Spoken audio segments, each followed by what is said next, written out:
জয় শ্রীকৃষ্ণ। আমাদের মৃত্যুর পর অর্থাৎ এই দেহ ত্যাগের পর এই জগৎ সংসারের টাকা পয়সা ধন সম্পত্তি অর্থবিত্ত এর কোনো কিছু আমাদের সঙ্গে যাবে না, আমরা জানি। অর্থাৎ এই জগতের পার্থিব কোনো বস্তুই আমাদের সঙ্গে যাবে না, সেই বিদেহী আত্মার সঙ্গে যাবে না। কিন্তু প্রশ্ন জাগে যে কিছু না কিছু তো সঙ্গে যাবে, না হলে আমাদের পাপ পুণ্যের বিচার কি করে হবে? আমাদের পুনরায় জন্ম কার উপর ভিত্তি করে হবে, কার উপর নির্ধারণ করে হবে? আজকে আমরা জানব যে আমাদের মৃত্যুর পর কি কি আমার সেই বিদেহী আত্মার সঙ্গে যাবে।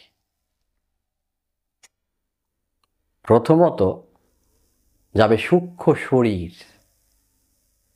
সেখানে কি বলা হলো? মন, বুদ্ধি এবং অহংকার, এই তিনটে জিনিস সঙ্গে যাবে। তারপর যাবে কামনা বাসনা।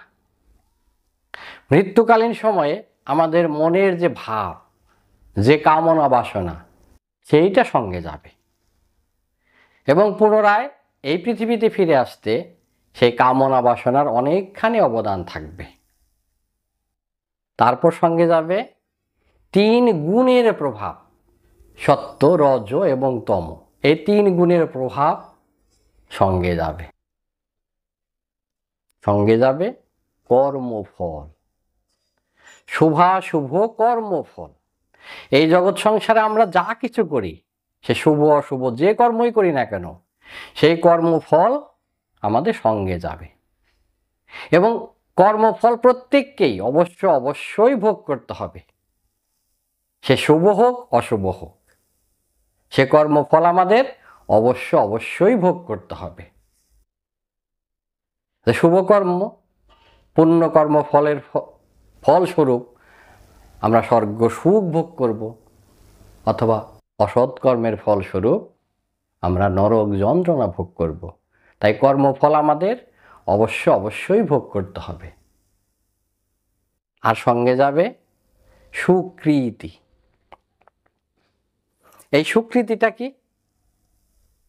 সাধকগণ এই সুকৃতির সুন্দর একটা ব্যাখ্যা করলেন। সাধকগণ বললেন যে তুমি যেখানে থাকো সেখানে সবাই যেন তোমাকে ভালোবাসে, আর এই জগৎ থেকে চলে গেলে অর্থাৎ দেহ ত্যাগের পর তোমাকে যেন সবাই মনে রাখে।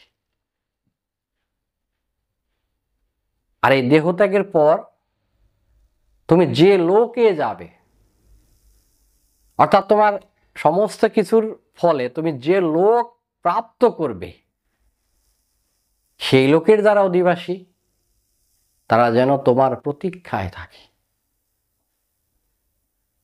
তোমার অপেক্ষা করে, তারা যেন আগ্রহ করে যে এই ভক্ত আমাদের লোকে আসুন। সাধকগণ বললেন এটাই সুকৃতি। তাই এই জগতে আমাদের এমন কর্ম করা উচিত, এমন সৎ কর্ম করা উচিত, এমন সৎ বাসনা করা উচিত, আর এমন সুকৃতি অর্জন করা উচিত যেন মৃত্যুর পর, এই দেহত্যাগের পর কোনো না কোনো লোকের অধিবাসী যেন আমাদের পথ চেয়ে বসে থাকে, যেন আকাঙ্ক্ষা করে আমরা যেন সেই লোকের অধিবাসী হই। সবাই ভালো থাকবেন। ঈশ্বর সবার মঙ্গল করুন। জয় শ্রীকৃষ্ণ।